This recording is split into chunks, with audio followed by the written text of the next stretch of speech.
अस्सलाम वालेकुम स्टूडेंट्स, मैं आपका टीचर हसीब अहमद खान आपको अपने चैनल एचएके केमिस्ट्री में वेलकम करता हूं और उम्मीद करता हूं आप सब खैरियत से होंगे। Students, chapter number 1 fundamentals of chemistry का आज का हमारा टॉपिक है how to write a chemical formula, कि हम कोई भी केमिकल फार्मूला कैसे लिखते हैं या इसको कैसे लिखना चाहिए। ये हमारा इस चैप्टर का बहुत इंपॉर्टेंट लॉन्ग क्वेश्चन है, तो हम इसको स्टार्ट करते हैं। Compounds are represented by chemical formula. जो भी हमारे पास कंपाउंड्स हैं उसको हम किसके साथ रिप्रेजेंट करते हैं? केमिकल फार्मूला से रिप्रेजेंट करते हैं। जैसा कि हम एलिमेंट्स को रिप्रेजेंट करते हैं किससे? सिंबल से।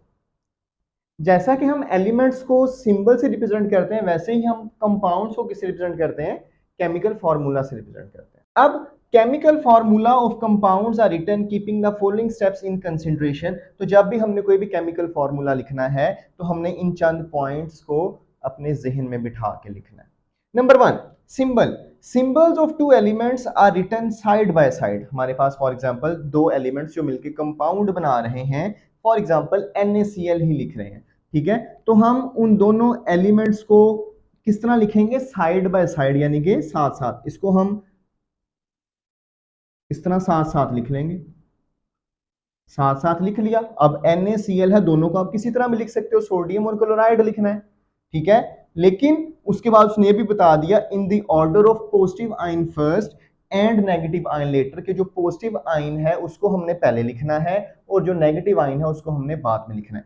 Cl पे होता है नेगेटिव, Na पे होता है पॉजिटिव, Na पे पॉजिटिव, Cl पे नेगेटिव। तो उसने क्या कहा? पॉजिटिव वाले को पहले लिखना है और नेगेटिव वाले को क्या करना है? बाद में लिखना है। तो पॉजिटिव वाले को पहले लिखेंगे, नेगेटिव वाले को बाद में लिखेंगे, तो ये हमारा क्या है? गलत है, इसको हम नहीं लिखेंगे, ठीक है। उसने हमें ऑर्डर बता दिया कि सबसे पहले तो जो दो एलिमेंट्स हैं, जितने भी एलिमेंट्स हैं, उनको हमने क्या करना है?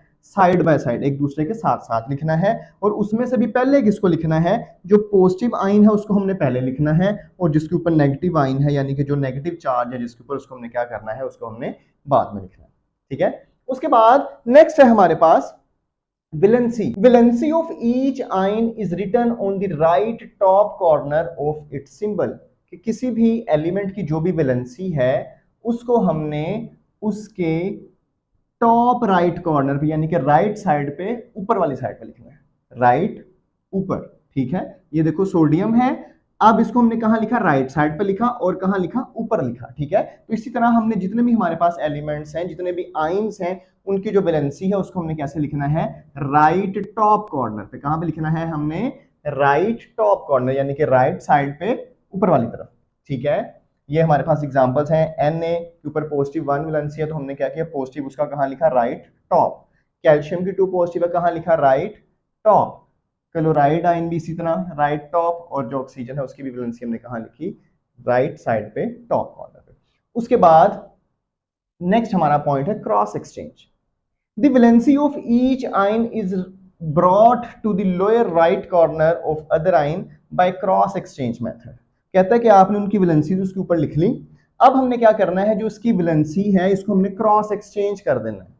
ये आप लोगों ने 6th-7th क्लास में भी पढ़ा हुआ है कि हम क्या करते हैं, इसको हम इसके नीचे लिख देंगे, क्रॉस एक्सचेंज, ठीक है, और इसको क्या करेंगे? इसके नीचे लिख देंगे, ठीक है। इसकी वैलेंसी को इसके नीचे लिखना है और इसकी वैलेंसी को क्या कर देना है? इसके नीचे लिख देना है। तो हमारे पास क्या बन जाएगा? ये NaCl। अब चार्ज हमने नहीं लिखना, जो उसके साथ नंबर होगा हमने सिर्फ वो लिखना है। अब इसके साथ क्या है? पॉजिटिव 1 है, 1 को हम लोग नहीं लिखते, नेगेटिव 1 है, 1 को हम लोग नहीं लिखते, तो आपके पास वैसे ही आ जाएगा NaCl। नेक्स्ट एग्जांपल में आपको ज्यादा क्लियर हो जाएगा। अब देखिए जी, कैल्शियम की वैलेंसी क्या है? हमारे पास 2 पॉजिटिव है, और क्लोरीन आयन की वैलेंसी, क्लोराइड की वैलेंसी क्या है? नेगेटिव 1 है। तो जो इसकी वैलेंसी है 2, इसको हम कहां ले जाएंगे? इसके नीचे ले जाएंगे, ठीक है। और जो इसकी वैलेंसी 1 है इसको हम कहां पे ले जाएंगे? इसके नीचे। तो ये आपके पास क्या बन जाएगा? Ca1Cl। ये 2 कहां पे आ जाएगा? इसके नीचे। उसकी वैलेंसी को उसके नीचे, और जो दूसरे की वैलेंसी है उसको पहले के नीचे लिख देना है। और 1 मैंने आपसे पहले कहा कि हम लोग नहीं लिखते, तो जो इसका फॉर्मूला बनेगा वो क्या बनेगा? CaCl2, ठीक हो गया। इसी तरह अब Ca, इसकी वैलेंसी को कहां कर देंगे जी? हम इसके नीचे लिख देंगे, और इसकी वैलेंसी को कहां लिख देंगे? इसके नीचे। तो आपके पास फॉर्मूला बन जाएगा Ca2O2, ठीक है। अब इसमें एक मजीद बात जो हमने समझनी है वो ये बात नेक्स्ट पॉइंट में भी हम बोलेंगे, नेक्स्ट पॉइंट में भी हम उसको समझेंगे कि अगर तो आपके पास दोनों वैलेंसी सेम है तो वो आपस में कट जाती है, उसको हम लिखते नहीं है। तो अब दोनों वैलेंसी सेम है 2 2 तो आपस में कट जाएंगे, उसको हम नहीं लिखेंगे। नेक्स्ट पॉइंट है हमारा same valency. If the valencies are same, अगर दोनों की वैलेंसीज क्या है, सेम है, दे आर ऑफसेट। ऑफसेट का मतलब होता है कट जाना, कट जाना मतलब हम उसको काट देंगे, हम उसको नहीं लिखेंगे। जैसा कि हमारे पास ये दोनों की वैलेंसी क्या थी, 2 और 2 दोनों की सेम वैलेंसी है, तो जो फॉर्मूला होगा हम उसमें इनको आपस में क्या कर देंगे, काट देंगे, हम उसकी वैलेंसी को नहीं लिखेंगे। ठीक है। And are not written in the chemical formula, वो आपस में कट जाएंगी और उसको हम केमिकल फॉर्मूला में नहीं लिखेंगे। ठीक हो गया।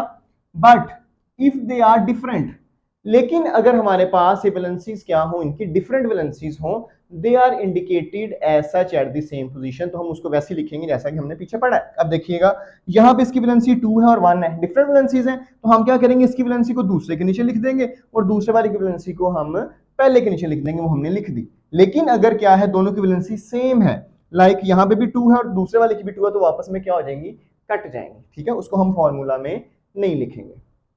ठीक है जी, ओके। फॉर एग्जाम्पल उसने एग्जाम्पल में भी हमें बता दिया कि Na पॉजिटिव 1 और Cl नेगेटिव 1 दोनों की वैलेंसी सेम है और 1 को हम वैसे भी नहीं लिखते, तो आपके पास फॉर्मूला क्या बन जाएगा, NaCl बन जाएगा। लेकिन अब ये जो नेक्स्ट हमारे पास कैल्शियम क्लोराइड, अब इसकी वैलेंसी क्या थी 2 और इसकी क्या है -1, तो 2 कहां पे आ जाएगा, उसके नीचे, और 1 कहां पे आ जाएगा, इसके नीचे। ठीक है, तो 1 तो हम लिखते ही नहीं है, हमारे पास का क्या फॉर्मूला बन जाएगा, CaCl2। डिफरेंट वैलेंसीज थी इसलिए हमारे पास इसको हम यूं लिख देंगे। ठीक है, उसके बाद ये नेक्स्ट हमारे पास जो पॉइंट है वो है रेडिकल। इफ एन आइन इज अ कॉम्बिनेशन ऑफ 2 और मोर atoms which is called radical. या हमारे पास रेडिकल की डेफिनेशन भी बन गई कि अगर एक आइन जो है वो क्या है, कॉम्बिनेशन ऑफ 2 और मोर एटम्स है, लाइक यहां पे देखिएगा ये SO4 2 नेगेटिव, अब ये पूरे के पूरे ग्रुप के ऊपर 2 नेगेटिव चार्ज आया हुआ। ठीक है, तो उसको हम क्या बोलते हैं, रेडिकल बोलते हैं। अगर हमारे पास सिंपल ये देखिए एक एटम के ऊपर चार्ज है तो उसको हम क्या बोलते हैं, आइन बोलते हैं। लेकिन अगर हमारे पास ग्रुप ऑफ एटम्स के ऊपर लाइक SO4 इस पूरे ग्रुप के ऊपर अगर चार्ज है, अगर इस पूरे ग्रुप के ऊपर चार्ज होगा तो इसको हम क्या बोलेंगे, इसको हम रेडिकल बोलेंगे। इफ एन आइन इज अ कॉम्बिनेशन ऑफ 2 और मोर एटम्स, अगर हमारे पास कोई ऐसा आइन है जो क्या है 2 या 2 से ज्यादा एटम से मिलकर बना हुआ है, उस पे मुश्तमिल है, उसको हम क्या बोलते हैं, उसको हम रेडिकल बोलते हैं। Bearing a net charge on it, और उसके ऊपर जो भी चार्ज होगा, फॉर एग्जांपल जैसे हमारे पास SO4 के ऊपर क्या है, 2 नेगेटिव चार्ज है, फॉस्फेट का है PO4 3 नेगेटिव। ठीक है, ये भी हमारे पास क्या रेडिकल है। Then the net charge represents the valency of radical, तो जो उसके ऊपर चार्ज है वो बेसिकली उसकी क्या है, उसकी वैलेंसी है। ठीक है, ये जो यहाँ पे अब 3 नेगेटिव लिखा है इसकी क्या है, वैलेंसी है। यहाँ पे 2 नेगेटिव लिखा है, ये क्या है, इसकी वैलेंसी। ठीक है, okay. The chemical formula of such compounds is written as explained in 3 और 4, तो कहता है इनका भी जो हमने केमिकल फॉर्मूला लिखना है वो सेम इसी तरह लिखना है जिस तरह हमने पॉइंट नंबर 3, यानी कि इसमें भी हमने क्रॉस एक्सचेंज कर देना है। और पॉइंट नंबर 4 जैसा कि हमने पढ़ा कि अगर सेम वैलेंसीज होंगी तो हम उसको आपस में काट देंगे, लेकिन अगर डिफरेंट वैलेंसीज हुई तो हम उसको आपस में क्या करेंगे, लिख देंगे वैसे। ठीक है, तो वैसे ही लिखना है। लेकिन एक जो इजाफा करना है वो ये करना है कि जो आपके पास नेगेटिव रेडिकल, लाइक जो जिसके ऊपर नेगेटिव चार्ज है, उसको हमने किस में लिखना है, पैरेंथेसिस में लिखना है, उसको हमने ब्रैकेट्स में लिखना है।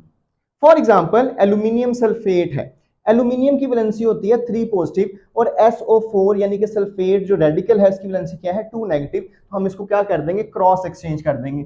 3 हमारा कहां पे चला जाएगा, इसके नीचे, और जो 2 है वो कहां पे चला जाएगा, इसके नीचे। वैसे लिख दिया। Al2SO4 को ब्रैकेट में लिखना है, क्योंकि क्या है उसने हमें बता दिया कि जो नेगेटिव रेडिकल है उसको हमने कैसे करना है, पैरेंथेसिस यानी कि ब्रैकेट में लिखना है, और 3 कहां पे चला जाएगा, आपके पास एंड पे चला जाएगा। ठीक है, इसके बाद हमारे पास एक और एग्जांपल है कैल्शियम फॉस्फेट। यहां पे मैं लिख रहा हूं कैल्शियम फॉस्फेट। अब कैल्शियम की वैलेंसी होती है 2 पॉजिटिव और फॉस्फेट हमारे पास रेडिकल है, उसकी वैलेंसी होती है PO4 3 नेगेटिव। ठीक है, अब हम क्या करेंगे, जो इसका 2 है इसको हम कहां पे, इसके नीचे लिख देंगे, और जो ये 3 है इसको हम कहां पे लिख देंगे, इसके नीचे लिख देंगे। तो ये हमारे पास बन जाएगा कैल्शियम उसका जो 3 था वो इसके नीचे आ जाएगा, यहां पे 3 लिख दिया, और ये ब्रैकेट PO4 और जो 2 था वो कहां पे आ जाएगा, उसके एंड पे आ जाएगा। ये हमारे पास किस चीज का फॉर्मूला बन गया, कैल्शियम फॉस्फेट का। जी ये हमारा आज का टॉपिक था, बहुत इंपॉर्टेंट लॉन्ग क्वेश्चन है। मैं उम्मीद करता हूं आपको बहुत अच्छी तरह समझ आई होगी। किसी किस्म का क्वेश्चन हो तो आप कमेंट सेक्शन में पूछ सकते हैं। और नेक्स्ट वीडियो तक के लिए अल्लाह हाफिज।